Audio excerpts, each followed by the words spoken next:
গুলটে খুব লেগেছে? মনে হচ্ছে পাটা ভেঙেই গেছে। বাবা, যা, তাহলে কি হবে?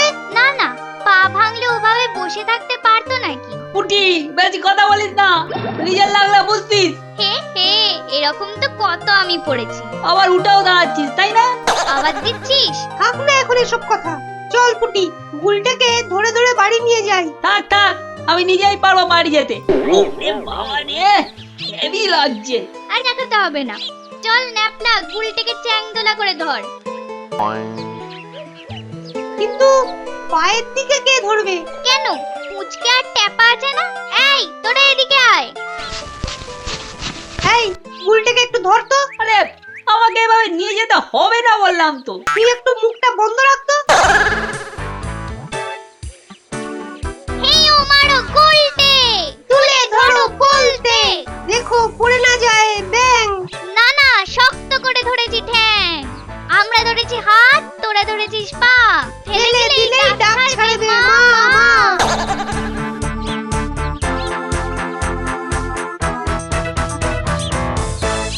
কি রে, গুলটে বাবুর কি হলো? হ্যাঁ, গুলটের পায়ে চোট লেগেছে। এমন চোট যে হাঁটার ক্ষমতাই নেই। আরে ছাড় না গো গোপাল দাদু, এরা জোর করে আমাকে চান্দোলা করে নিয়ে যাচ্ছে। এই কি গো গুলটে দা, তোমার পায়ে লাগেনি? লেগেছে তো, তোরা যেরকম করছিস সেরকম কিছুই না। তাহলে ওকে ছেড়ে দে। ওরে বাবা রে, উমারি কোমরটাই মনে হচ্ছে ভেঙালো। ওরে মা, ও ওরে এখন বাড়ি যাবার বদলে এক কাজ কর গুলটে, শোন, ওই পুকুরে পা ডুবিয়ে বসে থাক, দেখবি ব্যথা অনেকটা কমে যাবে। আর আমরা কি করব? কি আর করবি, ততক্ষণ গল্প শুনবি। বাবা, এটা এটা দারুণ হবে, দারুণ হবে। তাহলে শুরু করো গোপাল দাদু গল্প।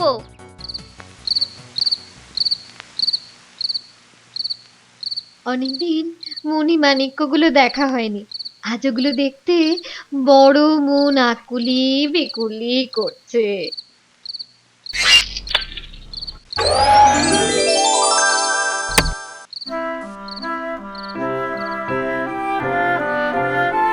কি ব্যাপার রানী? অত লুকিয়ে চুরিয়ে কি দেখা হচ্ছে? এই এই আপনি আমাকে যেসব মণি মাণিক্য দিয়েছেন সেগুলোর গায়ে একটু হাত বুলিয়ে দেখছি। কেন কেন কেন, ওগুলো কি তোমার পোষা বেড়াল যে গায়ে হাত বোলাতে হবে? আপনি না মহারাজ সব কথায় মজা করেন। আচ্ছা মহারাজ, এই ছোট্ট বাক্সে কি আছে? পদ্মরাজ মণি। খুলো না খুলো না, ওটা তোমাকে বাক্স খুলে দেখতে বারণ করেছিলাম না? আজ দেখি না, কিচ্ছু হবে না, দেখো কিচ্ছু না।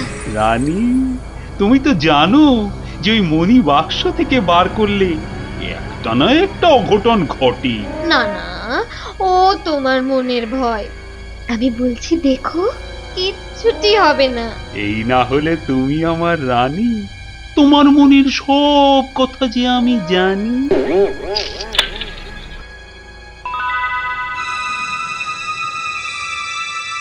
এই মণি আজ আমি আমার মাথার কাছে রেখে শোবো।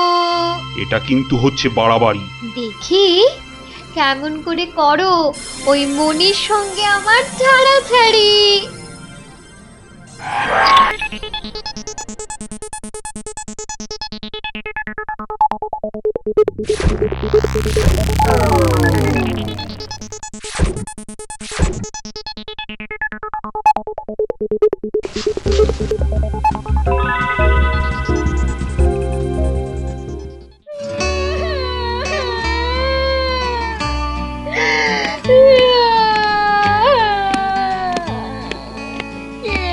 আমার পদ্মরাগ মণি চুরি করে পালালো, আমার শখের মণি, আমার চোখের মণি। যেই করেছে চুরি সেই যে হবে ধনী। যেভাবেই হোক আমার পদ্মরাগ মণি এনে দাও। কি গাছের আম যে বললেই পেড়ে এনে দেবো? ওসব কথাই আমি শুনতে চাই না, যেখান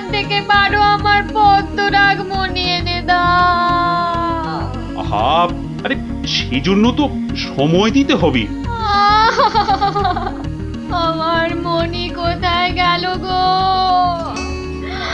আমার সাধের মনি মনে হচ্ছে আমার পিছনে লেগেছে নিশ্চয়ই শনি।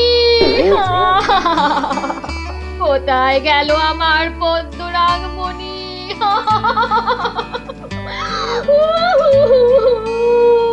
কি রে বাবা, এই যে বাচ্চা ছেলের মতো কাঁদছে।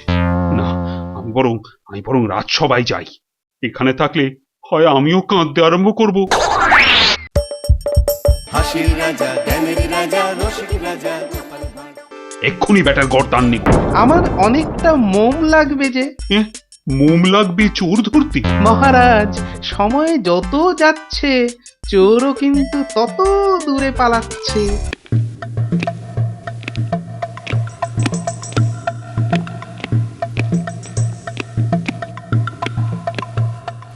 কি হয়েছে মহারাজ?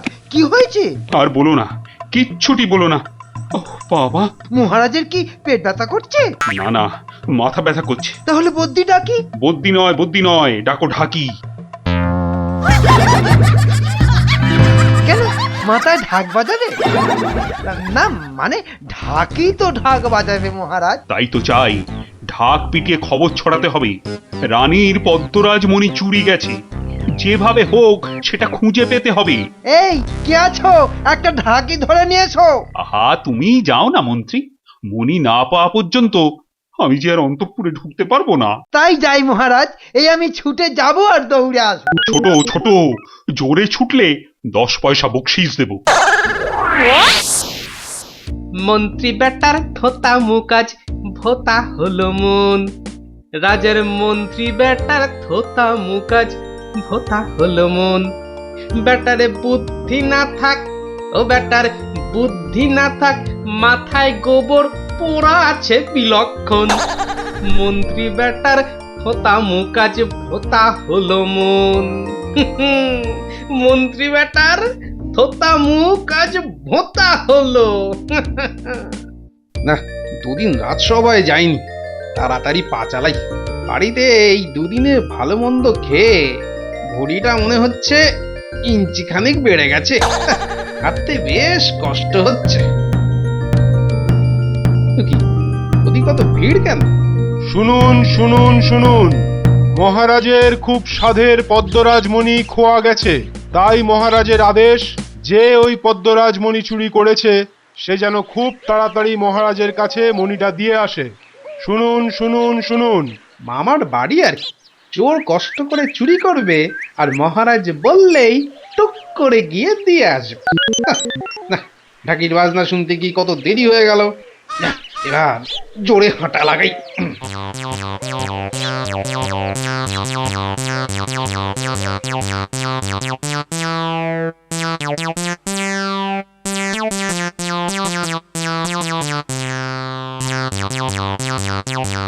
মহারাজ, দুদিন বাড়িতে বেশ পেট পুরে খেয়ে ভুঁড়ি ফুলিয়ে আমি আবার হাজির মহারাজ।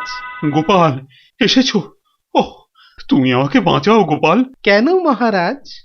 আপনার মন্ত্রী আছে, পণ্ডিত আছে, কবি আছে, তো এরা থাকতে আমি এই ভুঁড়ি বাবা গোপাল আপনাকে বাঁচাবো?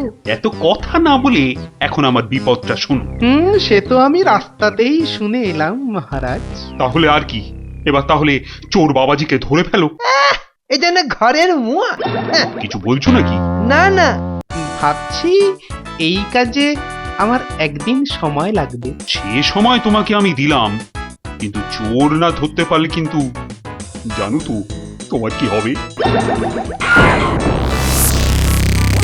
তোমার গর্দান যাবে। হ্যাঁ, সে তো আমার কপাল মহারাজ, আর তাই আমার নাম যে গোপাল।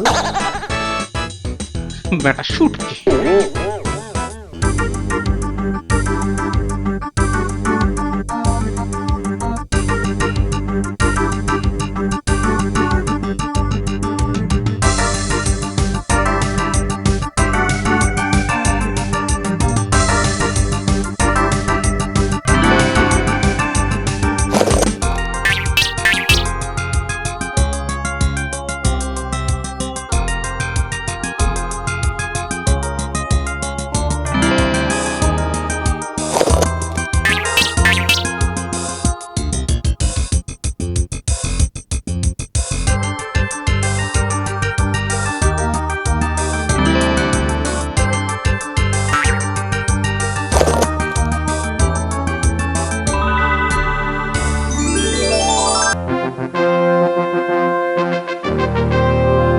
তোমার তাহলে সময় শেষ। না, বলো বলো এবার চোর কোথায়? এবার তো চোর ধরবো মহারাজ। কিভাবে? মণি যখন আপনার ঘর থেকেই চুরি হয়েছে, তখন এই কাজ আপনার কাছের লোকই করেছে মহারাজ। কাছের লোক? এক্ষুনি ব্যাটার গর্দান নেব। আমার অনেকটা মোম লাগবে যে। মোম লাগবে চোর ধরতে? মহারাজ, সময় যত যাচ্ছে চোরও কিন্তু তত দূরে পালাচ্ছে।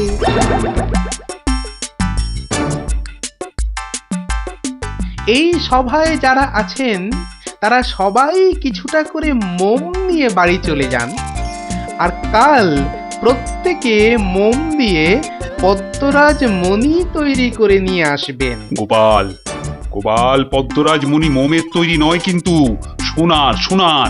জানি মহারাজ, ওই মোম দিয়ে আসল পদ্মরাজ মণি তৈরি হবে মহারাজ। হ্যাঁ, যারা পদ্মরাজ মণি কাল ঠিকঠাক মতন তৈরি করে নিয়ে আসতে পারবে না, তাদের জন্য কিন্তু অপেক্ষা করে আছে নিদারুণ এক শাস্তি। বলো কি?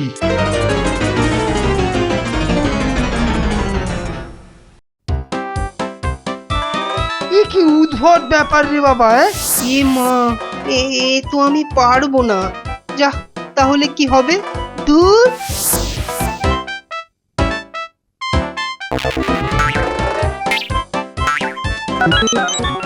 সারা জীবন ওষুধ তৈরি করে শেষ বয়সে মোমের মণি তৈরি করব?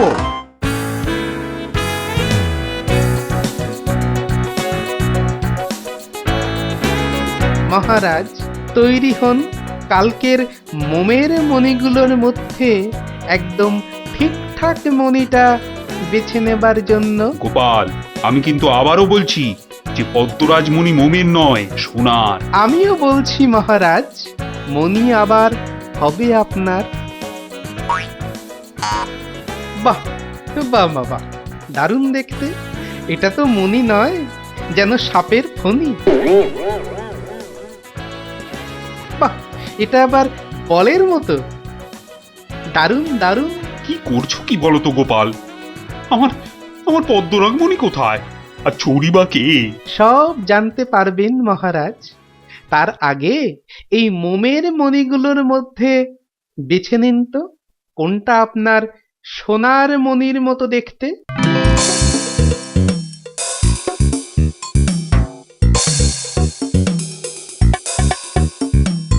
এগুলো পদ্মরাজ মণি হয়েছে না ঘোড়ার ডিম হয়েছে? যা, তাহলে সবার যা শাস্তি হবে না, ভেবেই আমার বুকটা কেমন টিপ টিপ, ঢ্যাপ ঢ্যাপ, ভ্যাম ভ্যাম, প্যাট প্যাট করছে মহারাজ।